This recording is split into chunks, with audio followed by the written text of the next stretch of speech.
পেশির চোটের কারণে কোপা আমেরিকার গ্রুপ পর্বের শেষ ম্যাচে লিওনেল মেসিকে বিশ্রাম দিয়েছে আর্জেন্টিনা।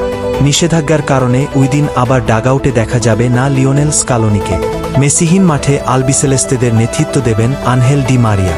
কাল ফ্লোরিডা আন্তর্জাতিক বিশ্ববিদ্যালয়ের ক্যাম্পাসে অনুশীলন করেছেন তারা।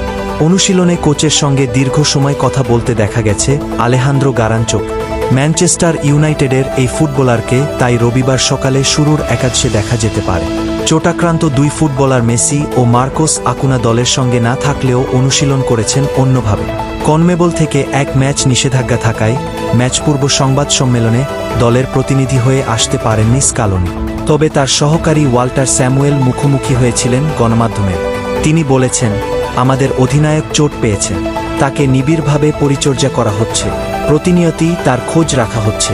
গ্রুপ পর্বের শেষ ম্যাচে আমরা তাকে বিশ্রাম দিয়েছি, তবে কোয়ার্টার ফাইনাল ম্যাচে তিনি খেলবেন কিনা সেটা এখনই বলা যাচ্ছে না। চোট হওয়াতে সাপেবর হয়েছে, তবে মেসি সুস্থ থাকলেও এমনিতে শেষ ম্যাচে তাকে বিশ্রামে রাখা হতো।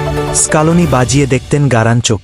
ম্যানিউ ফুটবলারের শুরুর একাদশে থাকাটা প্রায় নিশ্চিত হয়ে গেছে দুজনের দীর্ঘ সময়ের আলোচনা দেখে। অন্যদিকে মিডফিল্ডার ভ্যালেন্টিন কার্বোনিও আছেন, কিন্তু তাকে শুরুর একাদশে পাওয়া যাবে কিনা সেটা এখনও নিশ্চিত হওয়া যায়নি। রক্ষণে আকুনার অনুপস্থিতিতে কাকে দেখা যাবে তা এখনও নিশ্চিত হওয়া যায়নি। চিলির বিপক্ষে শুরুর একাদশে Nicolas Tagliafico, Lisandro Martinez, Cristian Romero ও নাহুয়েল মোলিনা রক্ষণ সামলেছিলেন। তাগলিয়াফিকোকে উঠিয়ে পড়ে নামানো হয়েছিল গঞ্জালো মন্টিয়েলকে ও মোলিনার বদলি হিসেবে নেমেছিলেন আকুনা। চোটে শেষ ম্যাচ থেকে ছিটকে যাওয়াতে জার্মান পেজ্জেলা ও নিকোলাস ওতামেন্দি আসতে পারেন।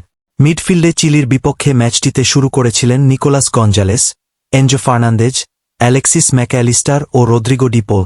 গঞ্জালেজের জায়গায় সেদিন নেমেছিলেন ডি মারিয়া। এনজোর বদলি নামানো হয়েছিল জিওভান্নি লো সেলসোকে।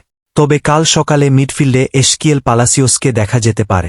গার্নাচো ছাড়াও আনহেল ডি মারিয়া এবং লাউতারো মার্তিনেজ মায়ামির হার্ড রক স্টেডিয়ামে রবিবারের ম্যাচের জন্য আক্রমণাত্মক দল গঠন করবে, যে ম্যাচে আবার নেতৃত্ব দেবেন ডি মারিয়া।